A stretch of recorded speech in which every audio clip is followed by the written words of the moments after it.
Keep your radio dial right here. You're locked into the hottest news station on the planet. High 702.5 in FM sound. Blazing today's hip hop, R&B, and pop music. Keeping your radio on fire. Bringing you the hottest, realest, riskiest talk shows live 24/7 on high7025fm.com. It's your main man 360 the Poet from the Morning Wood. And are you looking for the perfect drink? Well, you found it. Mimosa Royale is the perfect combination of California sparkling white wine and natural juice that is both tasty and refreshing. No artificial colors or flavors, no sugar added, and it's gluten-free. As the world's first ready-to-drink mimosa, Mimosa Royale is perfect for any occasion, day or night. You no longer have to drink 12 of those seltzers just to get that perfect buzz. At 8% alcohol, Mimosa Royale is the perfect drink to party with. Offered in a variety of flavors and sizes, you are bound to find a Mimosa Royale that you'll love. We have berry, mango, apple, and orange, with more flavors to come. Mimosa Royale is the most award-winning flavored wine that serves in bottles or cans. You can find them online at drinkmimosa.com or find them at your local liquor store. Ask for it by name. Mimosa Royale.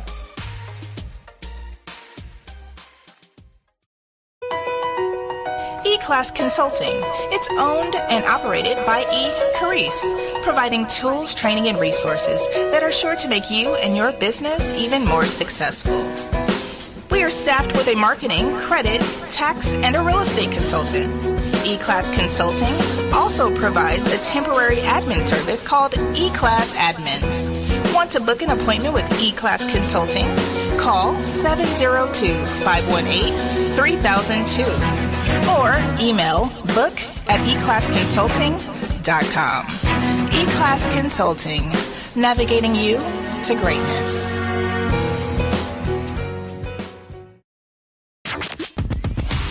Hi. Hey. What's up? All your favorite artists. Check it out. Say my name. DJ Khaled. This is Mila J. Bruno Mars. On high 7025fm.com. What's going on, everybody? It's your main man 360 the Poet from the Morning Wood, and I'm here to talk to you about the Sci-Fi Center. It's your Vegas home for science fiction, horror, and fantasy. From comic books, toys, and posters to movie screenings and live events, they've got you covered. Located at 900 Cameron Avenue, Suite B209, give them a call, 702-900-4335, or reach them at thescificenter.com. Good old actuals and factuals. There it is. I heard the beep in my ear, so that means we live on all platforms now, baby. So welcome to Holla at the homie. And I'm saying homie 360 the Poet, and I'm in this thing like a wedgie, like always, each and every Wednesday on hot7025fm.com, on IG, Facebook, and on YouTube. So this is what we doing. This is how we do it, and this is how it gets done, y'all. It's a Wednesday, and like I always like to say, you at the number one spot, online or in person, for any type of advice or, just some get yourself together talk right here with the homie 360 the Poet. Now, I always like to give my disclaimer. I'll let y'all know each and every week. I've never been trained in any of this. I've never had any psychology training, psychiatry training. What's going on, Chris Rogers, drummer dad? What's going on, Izzy Ortega? I've never been trained in any type, way, shape, form, or fashion in counseling or anything like that, right? But what I have done is I've lived a very colorful life. And in this colorful life, I've been able to sponge up and soak up some game. And now I come back to y'all live over the airwaves, and I squeeze it back out whenever we have a question with something I can handle accordingly. But like I was saying before over here on IG, before I got live on all the platforms, today's topic is something, man. It's something that a lot of people are dealing with silently, quietly, and they don't know how to address it because it's a real thing. Relationships are real. Relationships have consequences, relationships have situations, relationships have circumstances, right? But today's letter, I got a letter from somebody who calls herself feeling unprotected, but not unloved. And this one hit right here. It hit right at home. It's a layered conversation that a lot of folks are struggling with having with their significant other. So let me read her words back to you. We're going to dive straight into the letter. Then we're going to talk about this the way we do each and every week. It says, "Dear Holla at the Homie, I'm writing you because I'm torn between my heart and my peace of mind. I've been married to my husband for a few years now, and on the surface, I know I'm safe with him. I truly believe that if my life were in danger, he'd step in without hesitation and put his on the line. I don't doubt his love for me in that sense. But here's where my struggle lies. When it comes to the smaller battles, the emotional ones, the moments when I need him to stand up for me, take my side, or even just have my back in disagreements, he goes silent. It feels like he leaves me hanging, almost as if my feelings aren't worth defending. And honestly, that cuts deeper than he realizes. I don't want to paint him as a bad man because he isn't, but I do feel emotionally unprotected, like I'm out here carrying this weight alone. It's starting to build resentment between us, and I can see both of us getting more frustrated by the day. So here's my question. Am I wasting my time with someone who doesn't consider me in the way I need to be considered in a relationship? Or is this something I should keep working on, holding out hope that with communication and effort, things might change?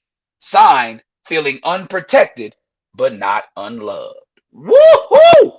Unprotected, but not unloved. Man, that one right there, that's a mug right there.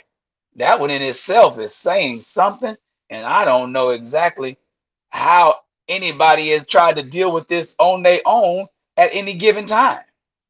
This is one where it kind of hits close, well, it hits very close to home for me and for others, but it cuts deep because this is one where you can be in like a sort of a quicksand and not know how to get out of it. And you know what I always say about quicksand? We all face it sometimes, but the way to get out of it is to relax, look around and see what resources you have that you can utilize to get you out this situation. And she says she's knowing her husband will protect her. She says she knows that if her life were on the line, that he would put his in replace of hers without any question. But when it comes to the everyday battles, like the emotional moments and those times where she needs him to ride for her per se, to have her back, she feels like he leaves her hanging. And what that has done is that's got her questioning. That's got her putting some questions out there. It's got her questioning whether she should keep pushing forward in this message or she should stop wasting her time on someone who doesn't protect her in the way she needs. What's up, D Wills? Brother-in-law in the building, always live. Good to have you on here, baby. So she's at a crossroads saying, is it worth it to stay? She's asking herself, is it worth it to stay, right? And that is a legitimate question. That is something that people can ask themselves in a situation like this, to where you don't know which way to turn. You don't know which way to look at it. So first of all, my sister, I want to say thank you for being vulnerable enough to write this letter, because you just spoke words out loud that a lot of people feel but don't want to admit. You can be loved and still unprotected. I want everybody to know and understand that. You can be loved and you can feel like the person loves your stinking draws, but still feel as if they leaving you hanging in some way. And what does that make you move? What chess move are you to make after that? That's real, because love and protection are not the same thing. Let me repeat that. Love and protection are not always the same thing. You see, physical safety, being able to understand and feel like the person has your back at all times. I mean, not the person has your back, to feel like they'll put their life on the line for yours. That's one type of love. That's him saying like, that's him saying like, I'll step in if somebody tries to hurt you. And that's important. That is very important. I'm not sitting here saying that is not an aspect of the relationship that you don't need to have in your pocket, right? That's very important. But emotional safety, that's something different. That's a layered type of love. That's a different level. That's when you know that even when the world is coming against you, that you're not standing by yourself. That's a different feeling to have. That's when you trust your partner to cover you in the small battles and not just the big wars, right? How does that work? What does that feel like? How does that make you feel as a person when you don't have that? That's the question you start asking yourself. What does that mean? Because Lucy Lowe, what's up with you? That's when you hit the tough part of it. You know, like I said, like one kind of love is him saying, like, I will be there, I'll step in, I got you. If a bullet's flying, I'm gonna jump in front, I'm gonna catch that slug to the chest for you.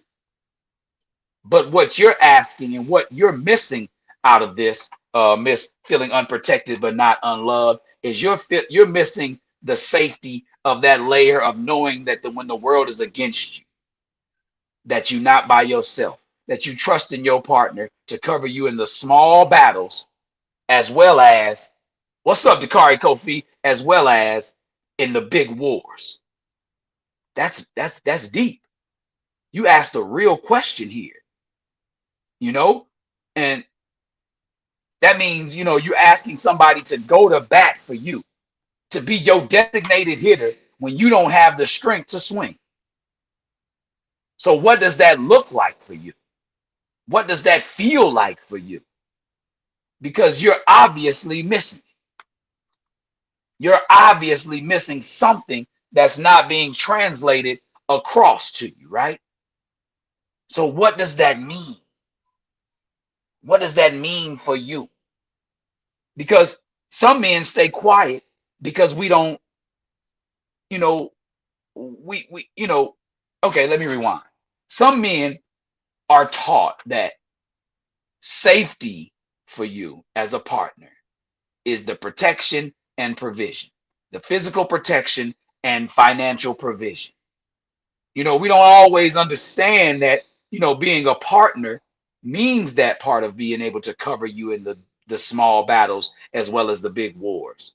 You know, some of us stay quiet because we don't like conflict.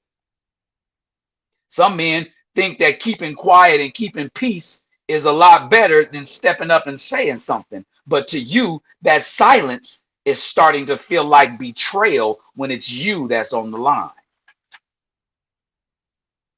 And how do we address that as men? You know, because it's like a double-edged sword. What you got on one hand is, you know, uh, it doesn't seem right for both of us to be angry, to be upset in this situation. That doesn't seem like a way to be able to rectify it. And that's versus I'm going to war for you, whether you right or you wrong. And how do we get those two things to coexist?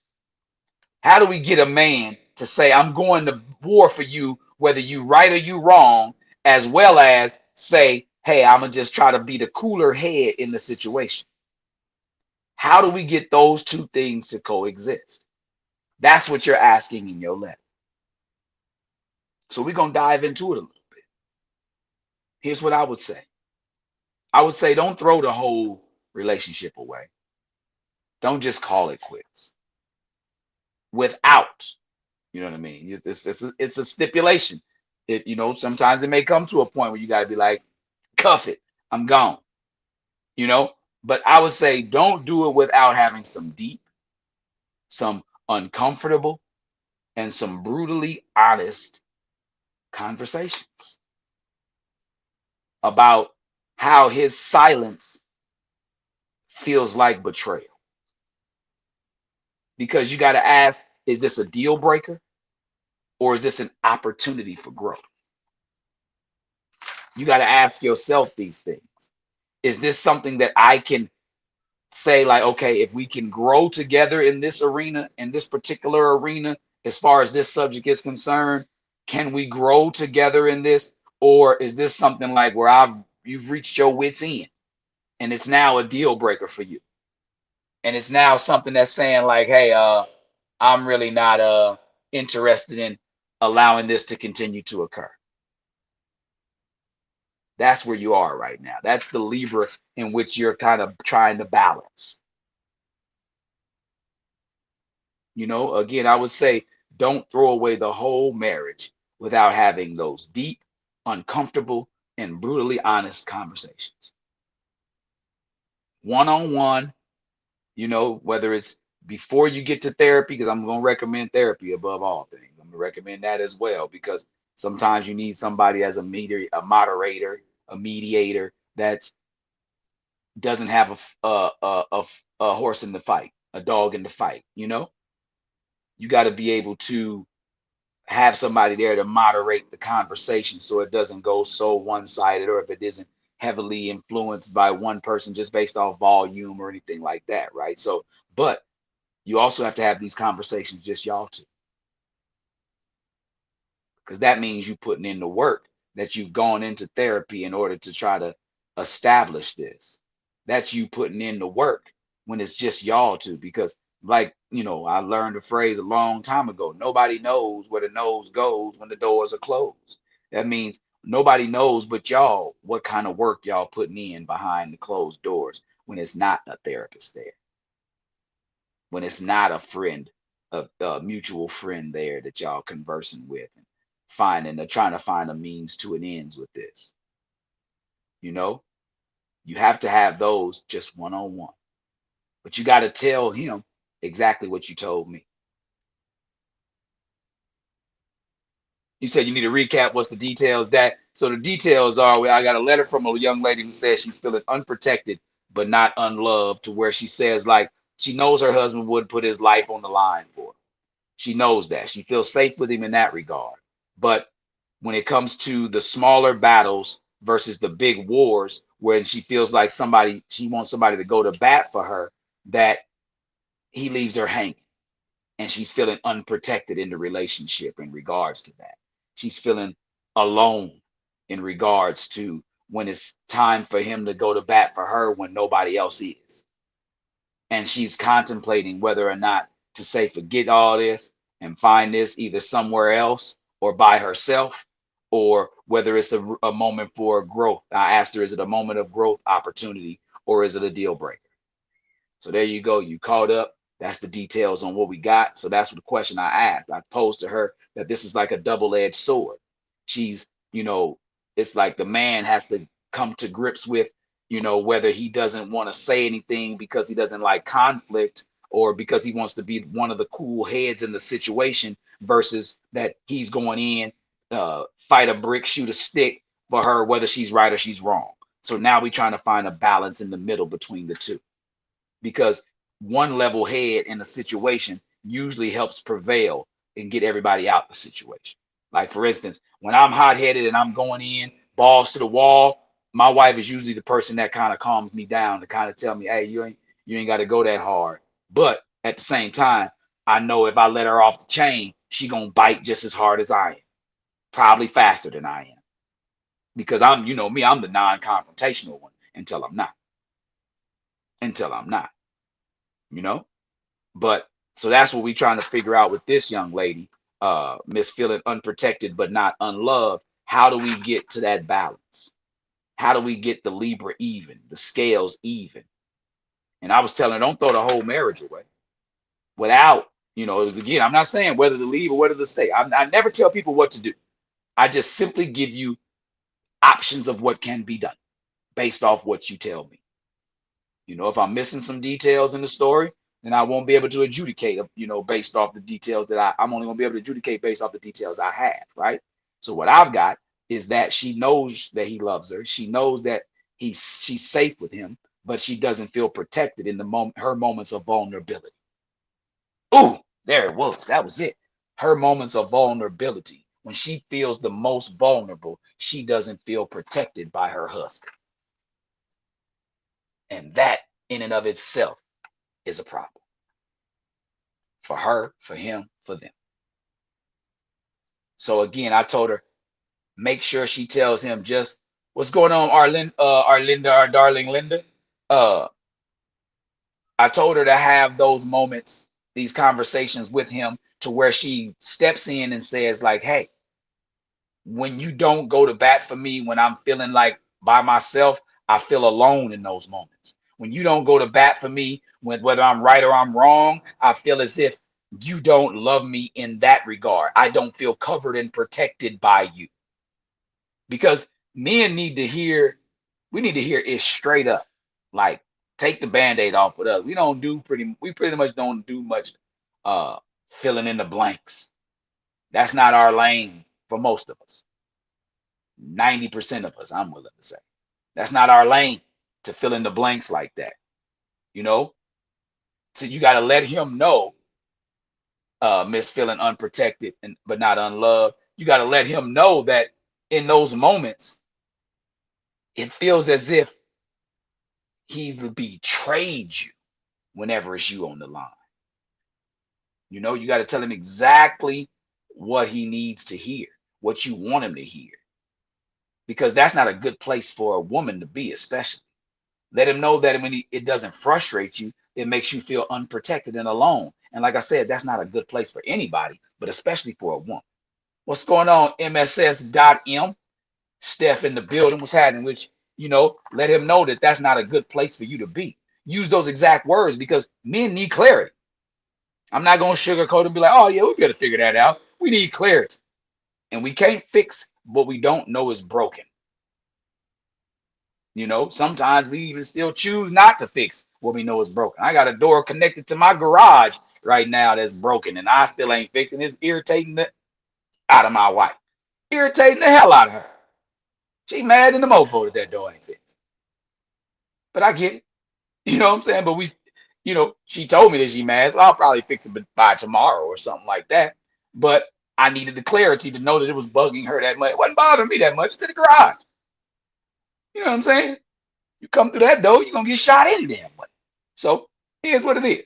But you got to let him know exactly what you said. But also ask yourself this. Here's the big question, because you came to me asking, should you call it quits or should you work it out? Ask yourself this. If he never changes, if he stays the way he is, still being the protector and a provider, would you say, fix it, sir? Yeah, I'm going to fix it. Be quiet. I'm going to fix the door. If he never changes, right? If he continues to love you in the way, but never learns to show up for you in a specific way, could you live with that? Ask yourself that. Could you live with that? If you walk away, are you ready for it to be your final answer? Ask yourself this serious question, because you teeter-tottering on that line right now. And if you that close to trying to figure out whether or not you're going to say, or if you're going to kind of keep on pushing like UGK, then you got to ask yourself, if he never changes, can you deal with that? Like I said, is this a deal breaker or is it a moment for growth? It's an opportunity for y'all to grow together, an opportunity for him to grow up in that regard. Could you accept this version of your partnership? Ask yourself that. Because at the end of the day, that's the fork in the road. At the end of the day, you're either signing up to keep building with the man that you have, flaws and all, or you're deciding that your needs are too important to compromise on. What you said, Dakari, my only question is, are the small battles or skirmishes? We can't fight every battle. Sometimes staying silent is the best thing. If you're wrong, going to bat and battle for your wrong is a problem. Lastly, you're married. It's together for better or for worse, not based on my feelings. Woo! You said a word right there, Dakari. You said a word.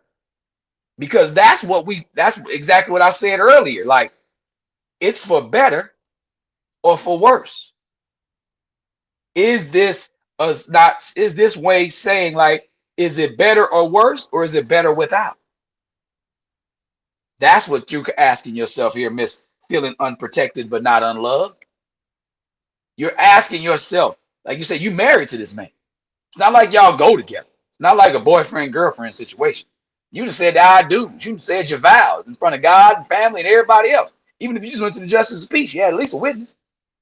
Y'all married. You's married now. So you can't just break up that easily over something that may not be but I'm not gonna say it's not as important. Something that may not be as detrimental as it appears to be right now. That's the question. That's the statement I'm gonna make. Because I'm not gonna say it's not important. Because to you it is very important. To a lot of people who are going through this, it is very important. To people who don't know the answer to this, it's very important that they try to find a way to get an answer to it, right? But ask yourself again, are you looking at this as better or worse, or better without? Because, if it's better or worse, then this may be as worse as it's going to get. This may be as bad as it's ever going to hit. Or this may be the first of a few tests that may have y'all saying, damn, are we meant to make it through this? Can we finish this together? Can we see it through? Like the poem See It Through says, when you're up against the trouble, meet it squarely face to face. Lift your chin, set your shoulders, plant your feet, and take a brace. When it's vain to try to dodge it, do the best that you can do. You may fail, you may conquer, but you got to see it through. Are y'all willing to see it through with one another? That's a real question to ask. And you need to ask yourself this, and ask your man this, ask your husband this. Like I said, these are conversations y'all need to have with one another. The deep ones, the uncomfortable ones, the honest, brutally honest ones. Because nobody ever wants to have these situations occur in their relationship. It's not like y'all sign up to argue. What's going on, Sheemas? It's not like y'all signed up to argue with one another. It's not like y'all signed up to be miserable. Y'all signed up for the better and for the worse.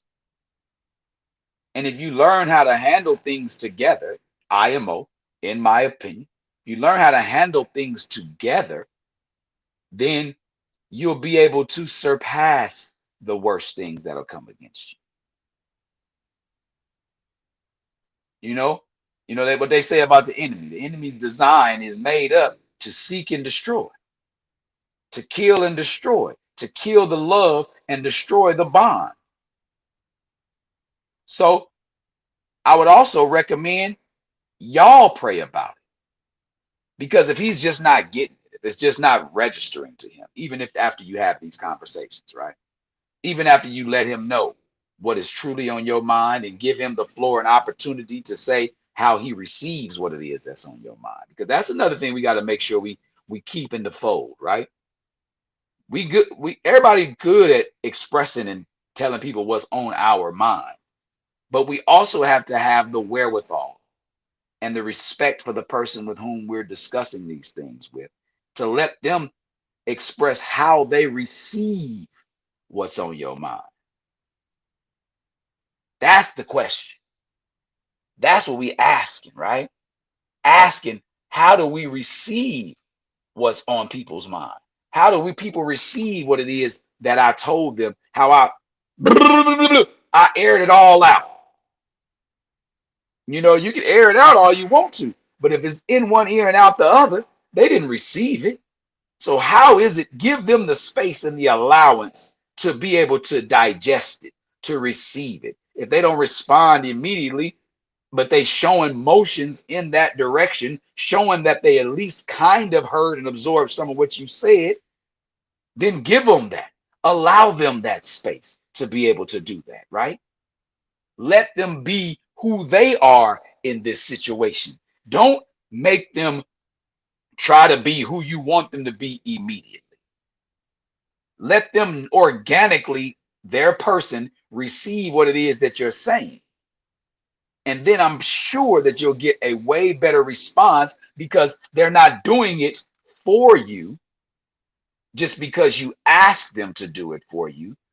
They were moved and felt as if it was something that needed to be done by them in regards to you. Did I confuse you with that? Because somebody can respond to a request. You ask them to get you flowers, they can go buy you flowers. But when is it they feel as if you deserve the flowers and they're the person that's supposed to get them for you without you having to ask? That's where you're trying to get your husband to. You want him to make those moves organically. So you have to allow him to receive your request. But first, you must speak to him about them. You must air it out with him, but allow him to take in that air.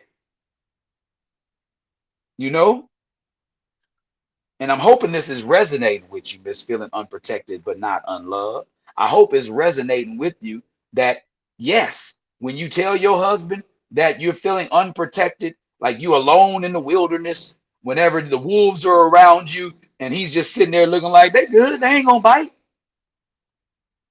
You all right? I'm gonna talk you out of there. Instead of being right there ready to face the wolves with you, you got to let him know that you feel betrayed in that moment. That you feel as if he is in line with them against you. And that's a big thing. That's a big step. That's a big moment to be able to have that as a conversation platform, a conversation springboard. If you can do that, if you can talk with him like that, talk with him about the things, about the moments when you feel the most vulnerable, you don't feel as if he's with you or he's on your side, or you don't feel as if he's got your back in your vulnerable moments. Let him know exactly like you told me that you feel alone. And that gives him somewhere to start with. That allows him to say, okay, my wife told me that I leave her hanging in situations when she needs me the most. And I, as a man, have to be able to, okay, swallow that, take that in, pause. I, as a man, have to be able to take that in. I, as a man, have to be able to tinker with that and decide, how can I use the information she gave me? How can I use the words in which she laid on my chest as a redirection tool?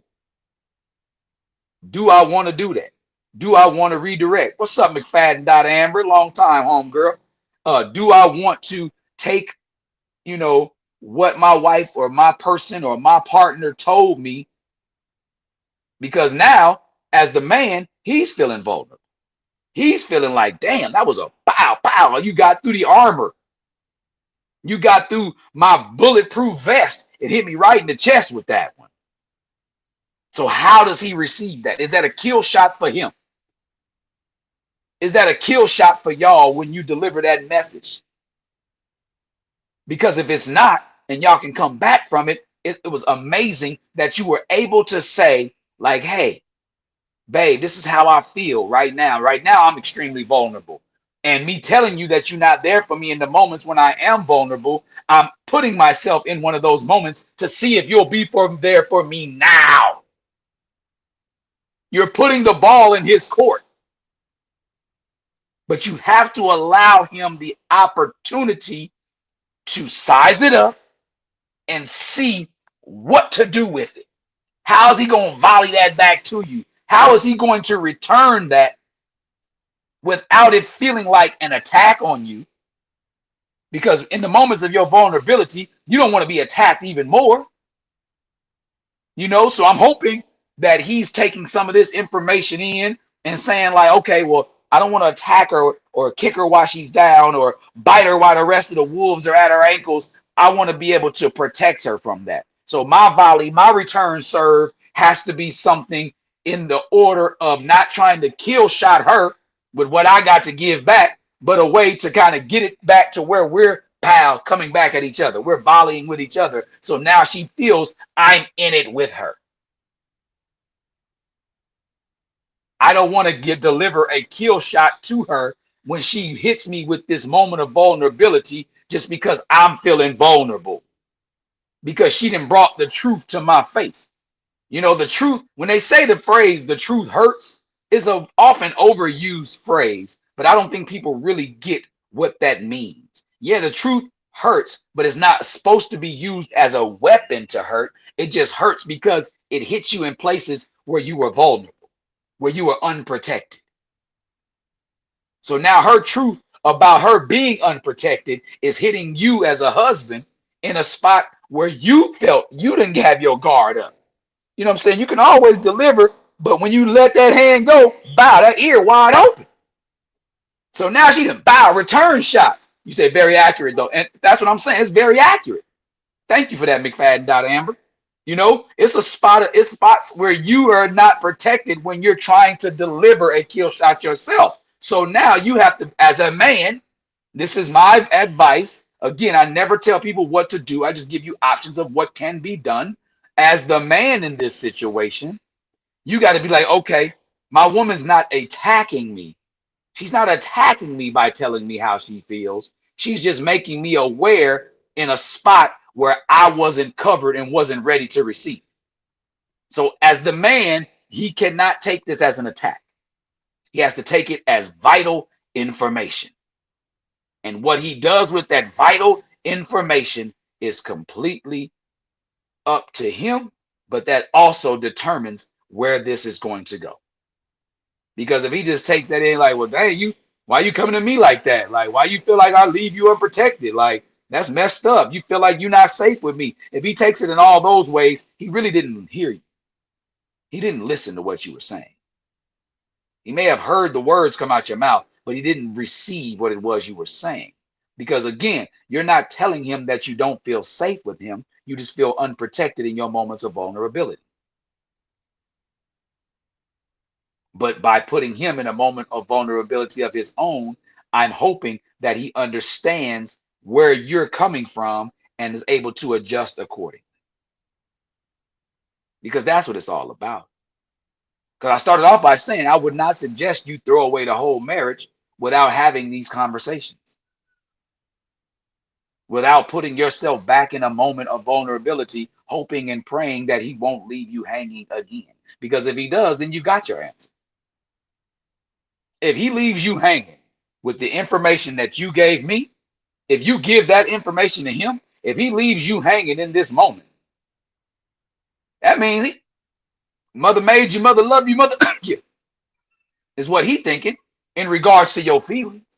So I get what Dakari Kofi said on there. I get what he's saying, that it is for better or for worse and not based on feelings. But if you feel as if you're vulnerable, if your feelings are leading you to feel as if you're vulnerable and you don't even have the person with whom you signed up to protect you in those moments, then what's the purpose of having?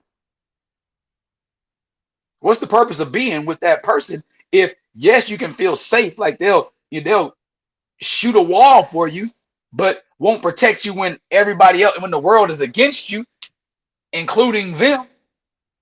Like you said, exactly, McFadden. Amber, it's a wrap. If he doesn't do anything with this information, but you got to give it to him like this.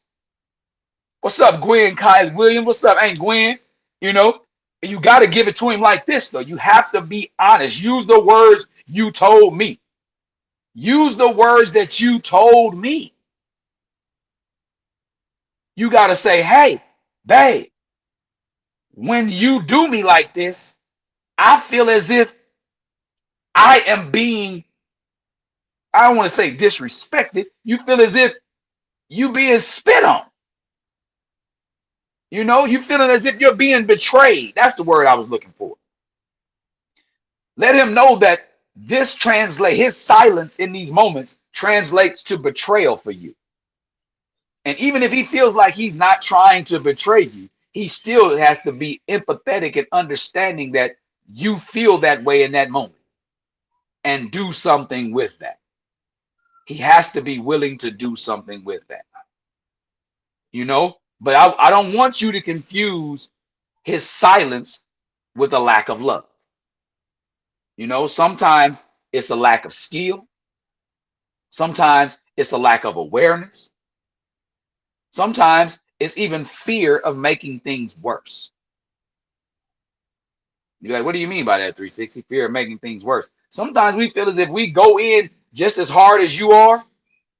If we go in at the same time you are, this is speaking from men.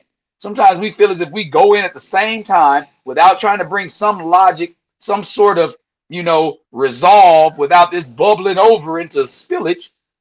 Sometimes we feel like that's going to make things worse. That's going to exacerbate the issue into a point where neither one of us will be able to get back from it. Neither one of us can bounce back from that. And that's not a place where we want to be, but you have to let him know that that's not where you feel as if it would go, or that's not where you feel, that there, calmer minds need to, prevail, but you just want to feel as if when everybody else is against you, that at least you're not out there by yourself. You want to feel as if you're protected at least by him. Use these exact words. And if he chooses to not do anything with it, then like McFadden.Amber said, it's a wrap. It's a wrap like 16 bars. You have your answer at that point. He's giving you the answer with his motions, with his actions. If you told him you feel unsafe and he ain't addressed it, if you tell him that you feel unprotected in your most vulnerable moments and he doesn't address it, that's letting you know he don't give a damn about your most vulnerable moments. And he's not going to address it.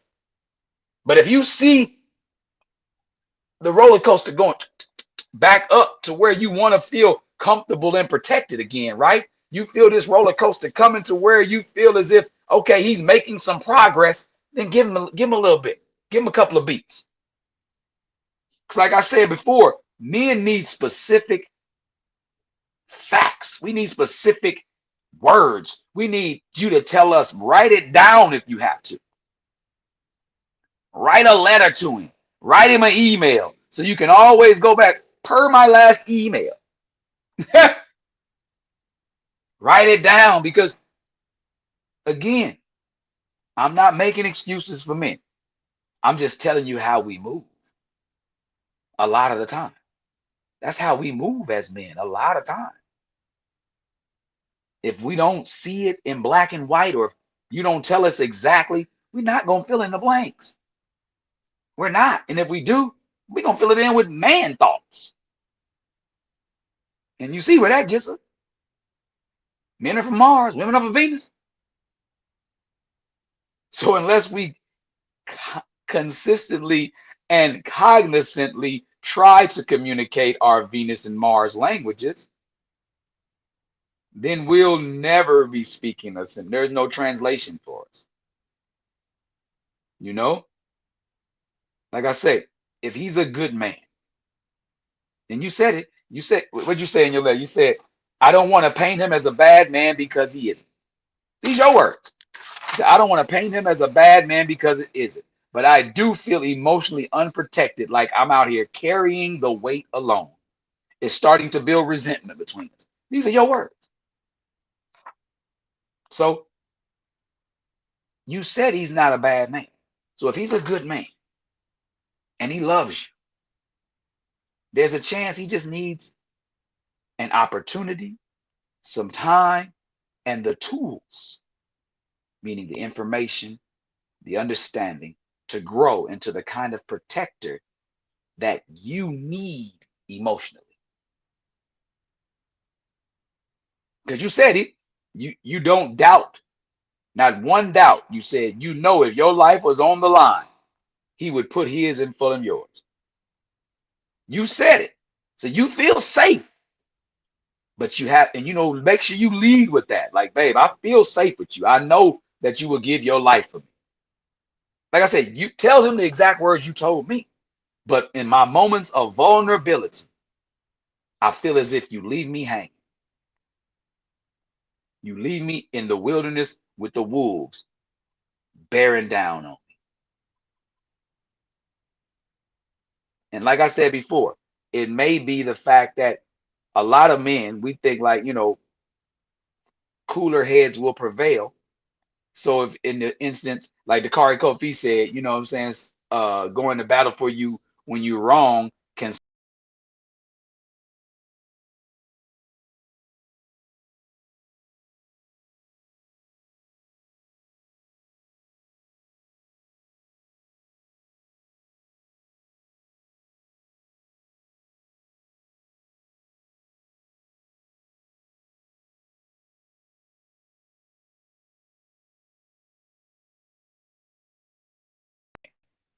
But I know for a fact, that I got some work to do.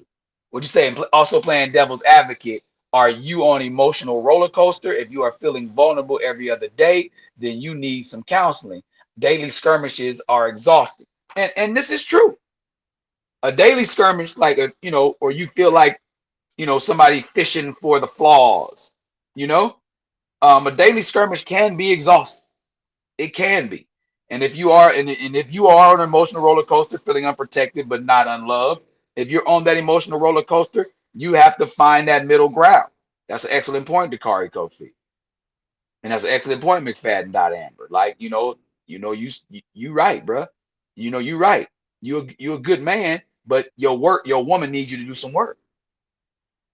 And young lady, you may be up and down, but you have to find a common ground when you can express to him what exactly it is, because this may be what has you on an emotional roller coaster, wondering whether or not to say, should you stay or should you go? Wondering whether or not, should you see it through or just try to find this somewhere else, what you need the most, emotional protection, that covering. Because when we say those vows, we say that we're going to cover, because the definition of husband and father are similar, to be a protector and a provider. So that's what we think as men. That's all we got to do. But we also have to be receptive to our partner, meaning we have to pay attention, read between the lines in relationships. It's a requirement. You can't just say, I'm just going to do the bare minimum and expect to have an amazing relationship. Average is being on top of the bottom. If you're just going to be average in your relationship, you're basically just sitting on the top of the people who are below average. So you got to ask yourself, feeling unprotected but not unloved, can you wait out the growth? That's where a lot of us are teetering. Can I wait for my person to grow into the person I need them to be? Ooh, that can be hard. That can be tedious. Like Dakari Kofi said, that can be exhausting, because on the other side of the coin, he may be waiting on you to not be so emotional. But if you let him know that in your vulnerable moments that you feel as if he not even there for you to protect you and have your back, then that may have him looking at this in a different way.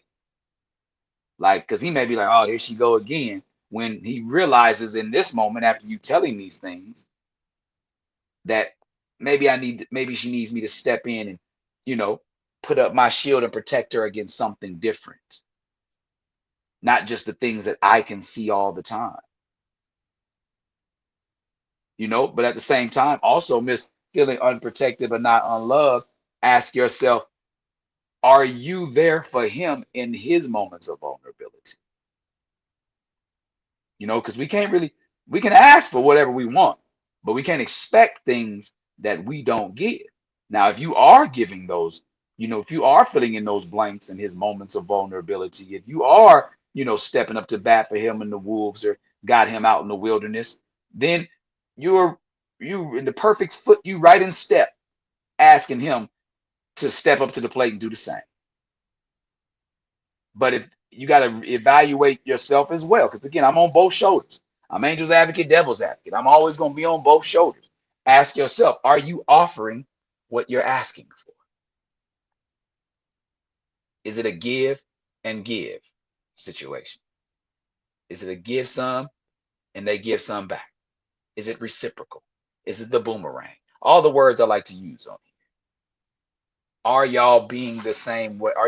Are you being the way towards him that you're asking him to be towards you? I'm not saying that if you aren't, that justifies him being that way. I'm just saying that means that both of y'all got some work in that arena when it comes to the subject of covering each other in the most vulnerable moments. Both of y'all got some work to do. And that's okay. What's going on, Miss Kitty 52? Both of y'all got some work to do. And that's perfectly fine. I'm all right with that. I'm all right with knowing that, I got work to do, and, my wife realizing she got work to do, because that means we can help each other with the work that they doing. You know what I mean? I got a cheat sheet on how to fill in the blanks for me. She got a cheat sheet on how to fill in the blanks for her. So if we both see each other working towards filling, making sure there's no blank spots at all, then we can help each other along the way. Again, because we have the cheat code for ourselves, because we know exactly what we need. And how do we get them to know that? By verbalizing, by expressing it, by showing it through our actions. You know, you can't expect somebody, like I'm just using as an example. You can't expect somebody to talk to you gently if you constantly yelling at them. If you yelling at them and you ask them to not raise their voice at you, you can't expect that to occur because they're just giving back what they get. So I'm hoping that you are being a vulnerable protector, a vulnerability protector for your man, for your husband. Because if not, then I'm sure through your conversation with him, that subject will come up. But I don't want it to be like, I don't want you to feel as if like, well, he's saying, well, you only said that, you only saying that because I said that to you. No, I don't want it to be like a quid pro quo type thing. No, sometimes we are both experiencing, you're both experiencing the same feelings. It's just one expressed it before the other. So if he's feeling unprotected in his vulnerable moments, be receptive to that as well. And I'm praying that he's receptive to how you receive it. What's going on, Miss Lyric 80? I'm hoping that he's receptive to how you receive it. And don't look at it as a knock that he's just trying to get back at you, a tit for tat type thing. You just may have awakened a dragon in him that he didn't know was there or didn't know how to vocalize and verbalize that. Like I said, men need direct words and direction. We were going to follow to the letter if we're going to follow at all. To the letter. That's why it irritates the Hello Kitty out of me when I get something from IKEA and it don't have no words. It's got these little blobs on there building stuff. I need some words. I need to know that part A connects to part B with screw G and, washer F. I need all that. I'm going to follow them to the T and I'm going to build you a whole pyramid if you need me to. Just like in this relationship type game, right? Men need to know what parts go with each other or what parts are missing. We just look at it like, oh, it's all together. Yeah, cool. Not knowing that a screw is loose, metaphorically, literally, and figuratively. Not knowing that something is falling apart between us. If we don't get a warning message, if we don't see the instructions on how to make sure that it's properly put together. And again, I'm not making excuses for men because it's not all men that rock like that. There's a percentage of us out there. I said out there, not out here. It's a percentage of us out there because I'm not one of those percentage that I need direction. I need instructions. I need verbatim what the Hello Kitty you need from me. I need it in my life. You feel me? Like, so it's like, I'm not out here saying that, oh yeah, I've got it figured out. No, because I'm in the minority with your husband. If my wife was going through this and she didn't tell me, if she was feeling unprotected, uncovered in the world and she didn't tell me, then I wouldn't know that she felt that way, one. And I wouldn't know that what to do with all that. What moves to make, what rules to break. If this situation were going on in my home, if she didn't up and say like, cause she watching now, if she don't be like, well, babe, I'm feeling the same way. What's up, Dr. Pixie? Going on with you, E? If men, if we don't know exactly what's going on, if the writing isn't on the wall per se, right? We won't know how to move in accordance. Women, y'all figure stuff out. And God bless you. God bless you. You know what I mean? I don't know how y'all do it. Women's intuition is a real thing. Y'all figure things out internally first. So say these things to him. Use these exact words. And I won't tell you to leave and I won't tell you to stay. But what I will tell you is this: your feelings are valid. Know that. Your feelings are valid. So don't feel as if like, you said these words to me and, a man said, well, man speak. No, I'm giving you the blueprint on how to get inside his head in regards to this subject. Say exactly what you said to me and put the ball in his court and let him see how he gonna move.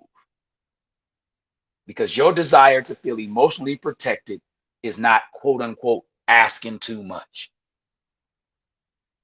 And you owe it to yourself to either fight for that protection, whether it's in your marriage or not. You know? So either you got to be honest with your husband and he does something with it, or if he doesn't, you got the opportunity to free yourself of the situation. That's all we got for today, y'all.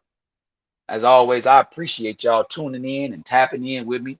You know, let me know some things at Fat and Amber, Dakari, Kofi. Thank y'all always putting in y'all 2 cents. Icaries, I know you talking smack about me fixing that door, and now you gonna be having me at Home Depot in about 10 minutes. But I appreciate y'all. And if y'all got questions like this or anything else, feel free. Y'all know what to do. Send me a letter at hollaatthehomie@gmail.com. That's HOLLAATTHAHOMIE@gmail.com, man. So until next time I breathe in y'all direction, take care of yourselves and take care of each other. I'm the homie 360, the poet. I'm going to holla at y'all. Keep your radio dial right here. You're locked into the hottest news station on the planet. High 702.5 in FM sound. Blazing today's hip hop, R&B, and pop music. Keeping your radio on fire. Bringing you the hottest, realest, riskiest talk shows live 24/7 on high 702.5fm.com.